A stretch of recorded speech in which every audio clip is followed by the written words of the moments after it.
Gênesis 37, versículo 1.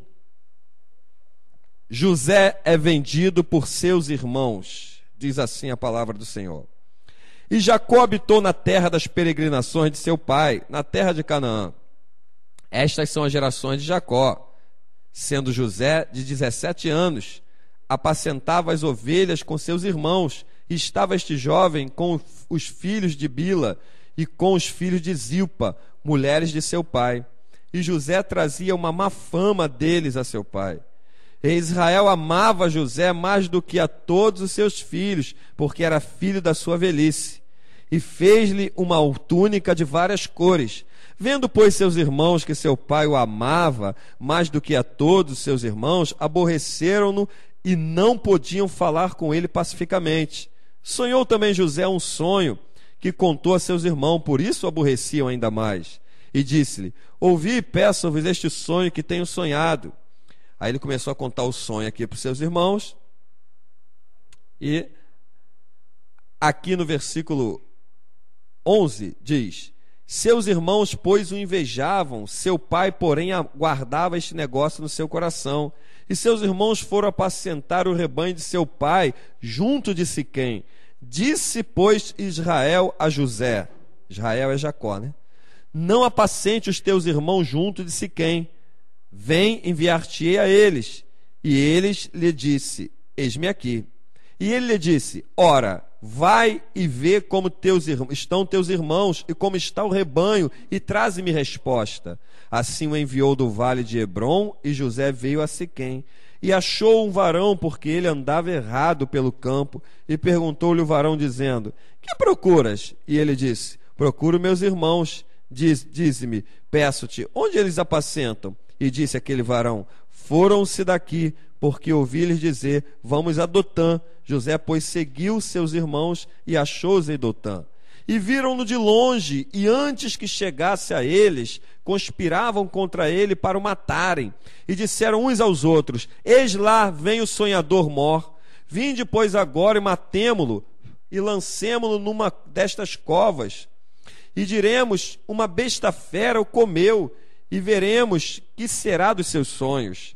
E ouvindo Rúben, livrou-o das suas mãos e disse: não lhes tiraremos a vida.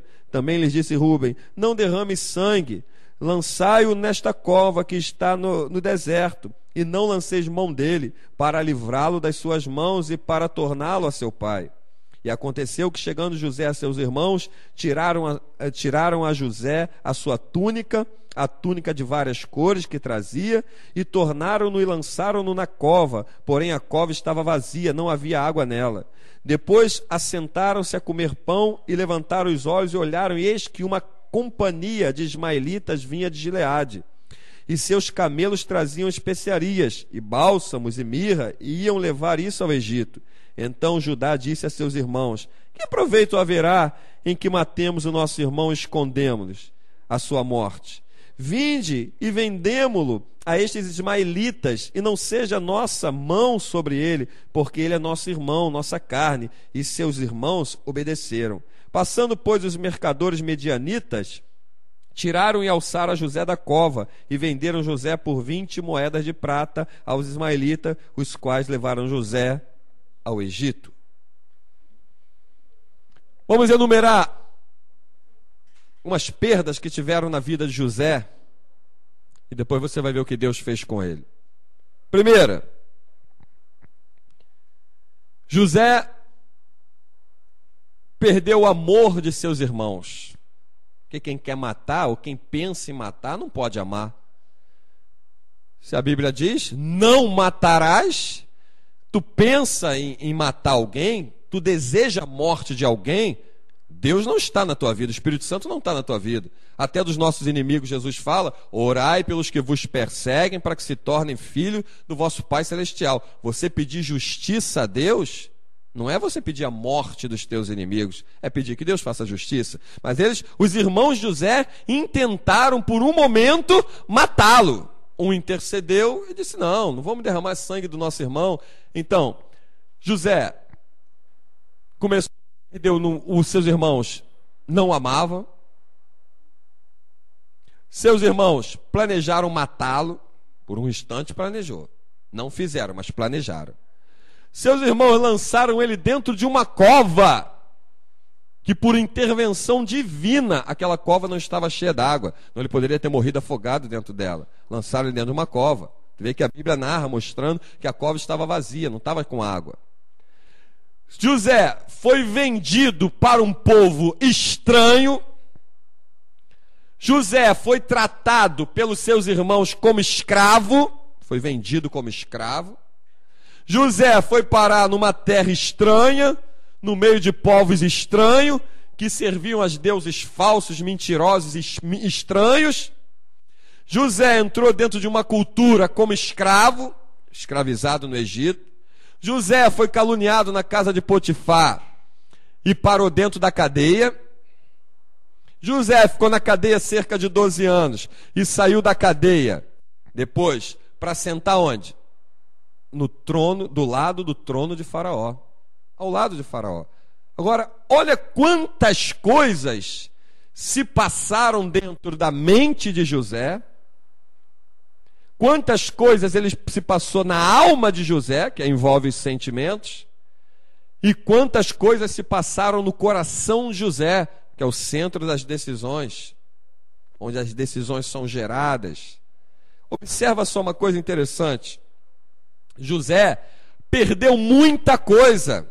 Obviamente, essa perda toda se deu porque ele abriu a boca quando não tinha que abrir. Como maçã de ouro em bandeja de prata, é a palavra dita a seu tempo. Aquilo que nós dissemos naquele culto que tivemos aqui. Não fala, se Deus não está te mandando falar, espera. Deixa, que não é Deus que está falando, vai acontecer o que Deus está falando. Você pode estar atrapalhando o que Deus quer fazer na tua vida. Foi o caso de José. Deus não planejou para ele passar por tudo que ele passou, mas a precipitação dele em abrir a boca fez com que ele passasse. Mas como Deus tinha um plano no negócio e na sua onisciência santa, Deus não desistiu dele, então tinha envolvimento de Deus na questão. Deus é soberano para decidir o que fazer, como fazer, a hora que fazer, sem consultar a ninguém. Então José, olha para a vida de José, até aqui, até ser vendido como escravo. Vê as percas que ele teve na mente, ferido na mente, na alma, nos sentimentos, no coração. Vê o que ele passou. Tristeza, separação do pai e da mãe, vai vendo. Sendo traído pelos seus próprios irmãos. Quem diria que esse homem, com tudo que passou, poderia estar numa outra posição que não a morte lhe esperando?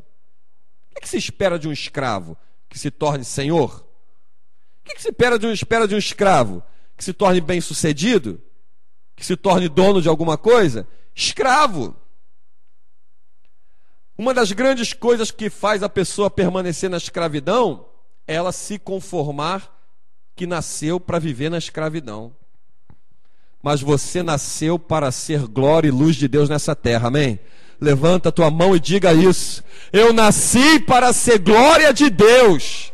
Eu nasci para ser luz do mundo. Eu nasci para estar em cabeça, não por cauda. É isso que Deus tem para você. Estávamos escravizados pelo diabo? Sim.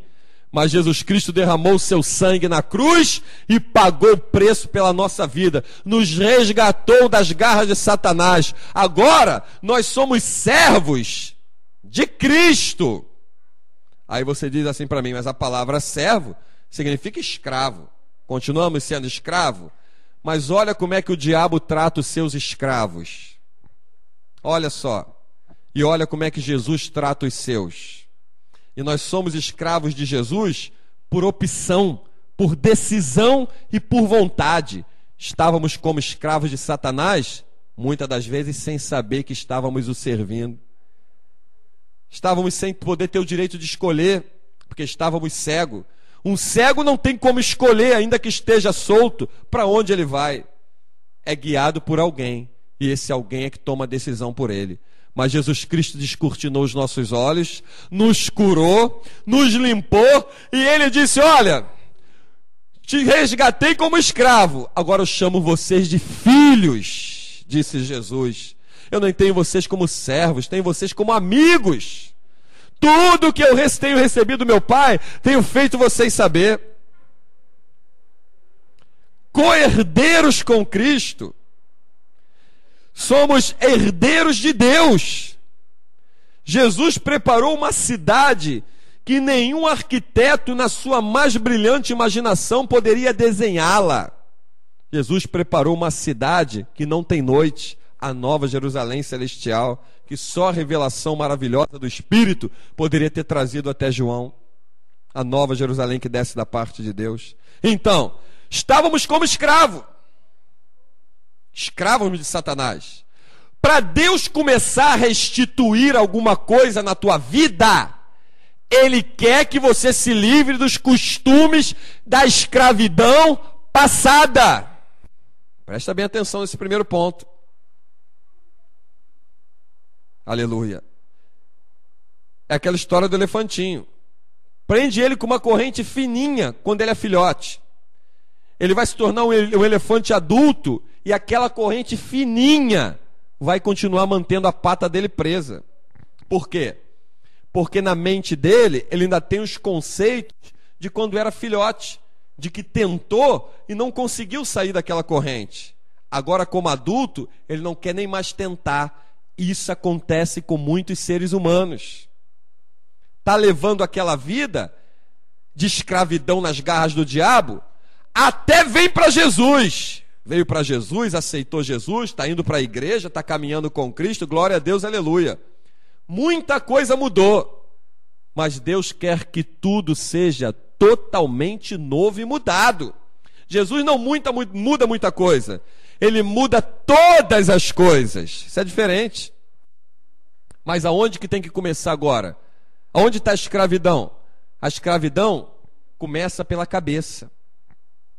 O diabo te escraviza com pensamentos do passado. O diabo te escraviza com setas do passado. O diabo te escraviza com doenças do passado. O diabo te escraviza te dando sonhos, chamados pesadelos, que são investidas malignas enquanto a pessoa está dormindo, do passado. Tinha pessoas que têm conhecido caso de pessoas que tinham até medo de dormir porque sabia que sofria de muitos pesadelos. Investidas satânicas. Onde que está a prisão da pessoa? Está na mente. Para Deus te restituir algo novo, Ele quer que você comece a largar aquilo que é velho. O largar é conosco. O operar e fazer tudo novo é com Deus. Arrependei-vos. Quem? Deus ou nós? Nós que temos que nos arrepender dos nossos delitos e pecados, das nossas falhas. Por isso Jesus disse para aqueles homens, para aquele povo, quando foram apedrejar aquela mulher que foi pega no ato de adultério, o que disseram que Jesus disse para ela? Para eles? Quem não tiver pecado, tire a primeira pedra. Dos mais velhos aos mais novos, e tem um mover nisso. Dos mais velhos aos mais novos foram se retirando. Por que dos mais velhos? Quanto mais tempo tu acumula conceitos errados na tua cabeça, maior vai ser a condenação do diabo sobre você e maior vai ser as intenções de acusações dele. O diabo não se esquece do que passou. Jesus diz que te perdoou e te limpou e fez tudo novo e dos teus pecados não se lembra mais. Se Jesus, que é Senhor, está dizendo que dos meus pecados Ele não vai se lembrar mais, por que que eu tenho que dar vazão ao diabo de deixar ele trazer a minha lembrança, a acusação do pecado que Deus já me perdoou? Romanos 8:1 diz o quê? Nenhuma condenação há para aqueles que estão em Cristo Jesus, que não andam segundo a carne. Ou seja, não andam segundo o ritmo do mundo, as coisas do diabo, as coisas que estão na garra do diabo. É aquela história que eu já contei antes para vocês. E você que está ouvindo essa mensagem hoje, pode começar a entender, a pensar por aí. Não se planta árvore nova, aonde há raiz de árvore velha. Por que que Deus permitiu que José passasse 12 anos numa prisão? Porque aquela prisão ali serviu para José como um laboratório espiritual. Me prova isso, pastor. Provo. Deus vai falar com quem está em pecado, a não ser levantando alguém para dizer para a pessoa se arrepender, ou até mesmo falando para a pessoa se arrepender. José tinha se arrependido, mas agora Deus ia restaurá-lo, ia tratar com ele, ia trazer uma restauração que é a irmã gêmea, não univitelina, mas a irmã gêmea da restituição, que são bem semelhantes. E a prova disso foi quando ele, dentro da cadeia, Deus deu a ele a interpretação do sonho do padeiro e do copeiro. Ele sabia que a interpretação só podia vir de Deus. E quando Deus deu a ele a interpretação do padeiro e do copeiro, na hora ele entendeu: Deus ainda está comigo. Deus está comigo. Se Jesus permitisse que o diabo, por um segundo, no relógio cronometrado, relógio humano, por um segundo, botasse uma lista dos nossos pecados na parede para nos acusar, o diabo ia querer valorizar esse um segundo em uma eternidade, não ia querer parar de te acusar, não ia querer parar de te mostrar. Muitos pecados nós cometemos. A Bíblia diz que aquele que disser que não tem pecado é mentiroso, e mentiroso é filho do diabo, porque o diabo é o pai da mentira. Mas os nossos pecados estão apagados e lavados com o sangue de Jesus. Os nossos pecados estão apagados e lavados com o sangue de Jesus. Aí você está me perguntando agora: então, pastor, o que eu preciso largar que ainda está em mim para que Deus me restaure e me restitua tudo que eu tinha? Você tem que largar aquilo que o diabo um dia te deu e você não percebeu que era ele. É isso que você tem que largar. Há coisas na nossa vida, não é o caso de ninguém aqui, o que eu vou dizer, mas o camarada, ele carrega uma aposentadoria fantasma já há 20 anos. Aquilo é uma fraude, é uma mentira, quem deu a ele foi o diabo. Ele não quer largar. Ele carrega o popular chamado gato de luz há 50 anos. Já se acostumou. Ele não diz que é o diabo que deu aquilo a ele, porque nem enxergar que foi o diabo ele está entendendo. Aquela situação na água, aquelas fraudes que ele comete, uma mentira de vez em quando. Tem pessoas que mentem e não conseguem enxergar que mentiram. Por quê? Já faz parte da vida dela, já faz parte da vida dele. Isso criou o que dentro da pessoa? Raízes. Raízes. E raízes se transformando em plantas espiritualmente carnívoras. Se Deus te der algo novo agora, te restituir agora, a planta carnívora já está lá dentro de você, as raízes lá do erro, do passado, das coisas que você continua e não quis largar, aquelas coisas, ela vai cair dentro da boca daquelas plantas e elas vão começar a comer. Aí você vai dizer: cadê o que Deus estava me dando? Cadê? Primeiro arranca tudo que o diabo colocou. Amizades, que foi o diabo que aproximou. Conheço uma pessoa que ela diz para mim, ela tem uma amiga, mas a amiga é invejosa, a amiga fala dela pelas costas, a amiga tem inveja dela, a amiga isso, a amiga... Como é que pode ser amiga? Essa aproximação com uma pessoa assim, é uma porta para o Espírito Santo investir na vida dela, ou é uma porta para o diabo continuar fazendo a bagunça lá? Jesus deu uma lição muito clara a respeito disso, quando perguntaram: quem vai ser o maior no reino dos céus? Quem é o maior? O maior é aquele que servir mais aos seus irmãos aí. Esse é o maior no reino dos céus. O que servir aos seus irmãos. Olha a diferença, olha o que Jesus está mostrando. Então, José, dentro de uma cadeia, recebeu a interpretação de 2 sonhos. 2 sonhos, dentro de uma cadeia. O laboratório na vida de José estava chegando ao fim. A restauração na vida de José estava ficando completa. José teve que ser restaurado em todas as suas áreas, no seu pensamento, na sua mente, na sua alma, no seu espírito, nos seus sentimentos. Teve que ter uma restauração completa. Observa que quando José depois... Continuando a leitura, você que está com a sua Bíblia aberta, José é chamado na presença de Faraó, porque Faraó teve um sonho, 2 sonhos, né? Das vacas e das espigas. Ele é chamado na presença de Faraó, E quando o faraó fala com ele, ele diz assim: olha, a interpretação vem de Deus. Ali é a prova clara de que houve uma restauração na vida de José e que agora ele estava pronto para ver se cumprir na vida dele aquilo que lá no passado ninguém diria mais que iria acontecer. Já julgavam como perdido. Que os moles de trigo do teu pai, da tua mãe, dos teus irmãos, o sol e a lua que se curvavam diante do teu fecho de trigo. Cadê aquele sonho? Mais de 12 anos já estava se passando. Desde o sonho até a prisão, até ele sentar no trono, no seu segundo no trono do Egito. Cadê que foi Deus que falou? Cadê? Foi Deus que falou. Foi Deus. Só que José tomou um caminho que não era da vontade de Deus. E Deus tratou com ele dentro daquela cadeia. Tratou com ele de uma tal maneira que a Bíblia diz que ele achou graça aos olhos do carcereiro.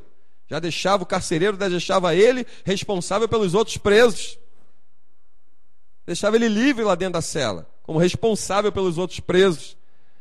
E Deus restituiu na vida de José não somente o sonho que ele julgou ter perdido, que ele já nem esperava mais. José na cadeia só esperava, não esperava nem mais sair dali.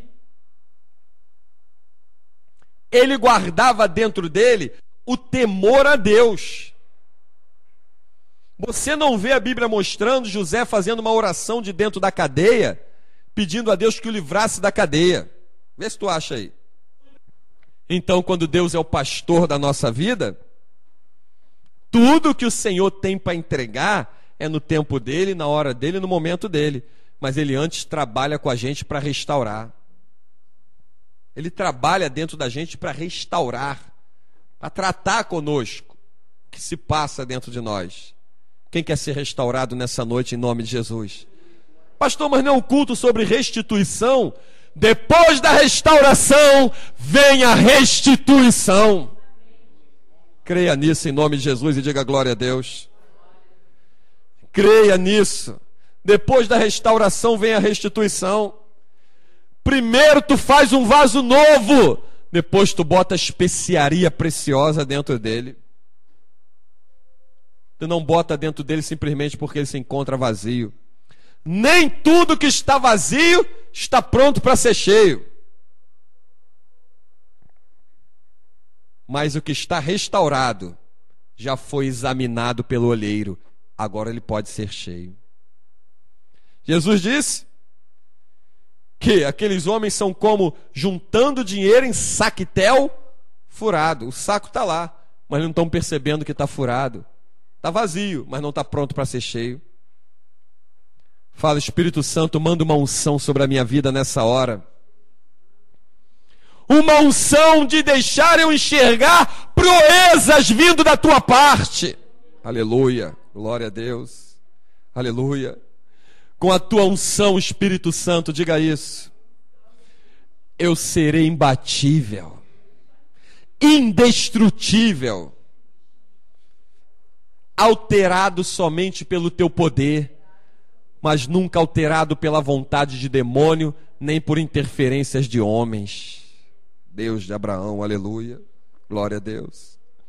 José se assentou no trono, ao lado de Faraó. Lá vem seu pai descendo da montanha, que a fome chegou até as montanhas, 7 anos de fome em toda a terra, como assim Deus tinha dado a interpretação do sonho que Faraó teve, das vacas e das espigas, né?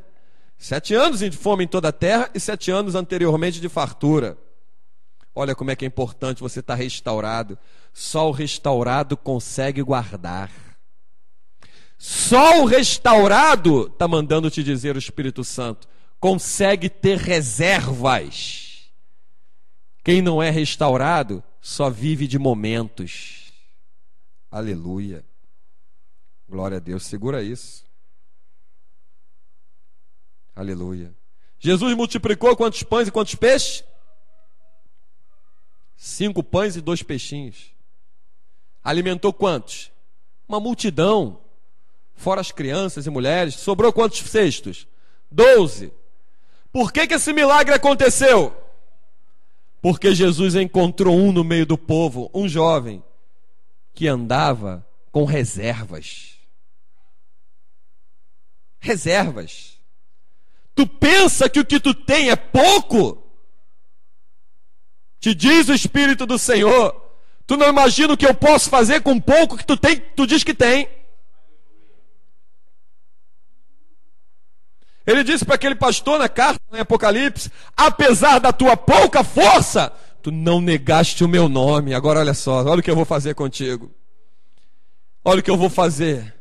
Olha as portas que eu vou abrir. Olha o diabo que eu vou derrotar. Olha o que eu vou fazer na tua vida. Por quê? Por causa da tua pouca força. Tu tinha pouca, mas ainda assim tu não negou. Porque era restaurado. Valorizava o que tinha. Aleluia. Lá desce o seu pai e sua mãe e seus irmãos. Depois de Benjamim ter ficado, conforme José tinha armado aquele armadilho. Benjamim era filho da mesma mãe que José. Mesma mãe, mesmo pai. E quando eles chegaram lá, se prostraram. José se levantou e deixou que eles reconhecessem que aquele era José, que há mais de 15 ou 17 anos eles julgavam como perdido, morto, estraçalhado por uma besta fera do campo, como a roupa dele foi levada suja com sangue de animal, na presença do seu pai, aquela capa. Aleluia. Glória a Deus. Quer ser restaurado nessa noite? Fica de pé em nome de Jesus. Aleluia. Glória a Deus. Aleluia.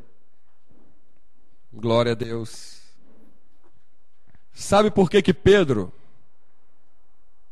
pediu? Olha o que o Espírito Santo está me revelando aqui. Sabe por que que Pedro pediu para ser crucificado de cabeça para baixo? Porque não era digno de morrer como mestre?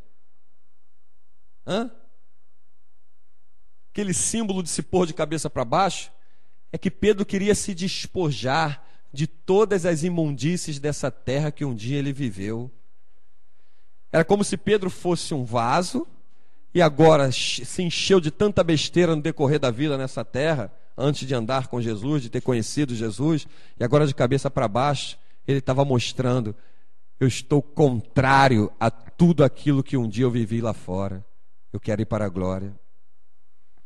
Peça ao Espírito Santo que te vire agora de cabeça para baixo. Peça a Ele: Espírito Santo, me pega, me vira, arranca de dentro de mim todas as setas malignas do passado que possam estar alojadas na minha cabeça, pensamentos que não vêm de ti, pensamentos de guerra, pensamentos de ódio, pensamentos de vingança. Não, Espírito Santo, arranca amargura, desilusão. Eu digo que estou caminhando para Cristo, carregando uma mochila chamada passado maligno, de erro.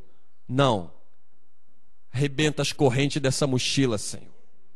Eu não quero voltar a meter a mão nela.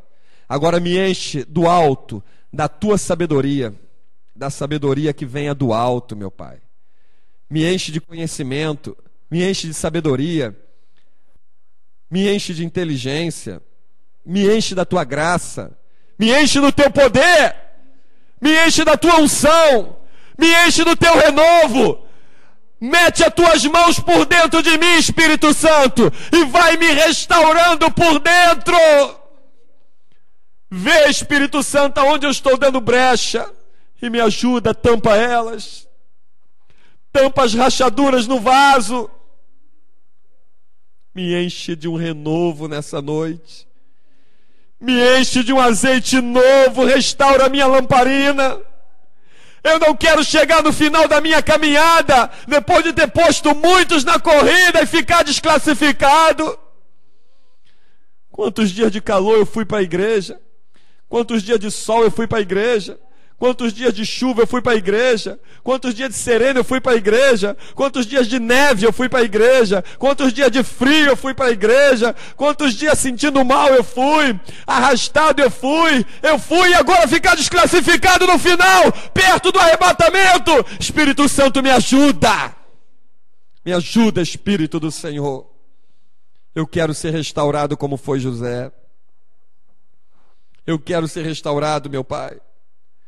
Eu não quero ter que parar dentro de uma cadeia, de uma prisão. dentro de uma prisão sem muros, preso por palavras, para ser restaurado. Eu quero ser restaurado agora. Eu quero ser restaurado nessa hora, meu Pai. Aleluia. Aleluia. Aleluia. Glória a Deus. Espírito de Deus, Espírito da verdade.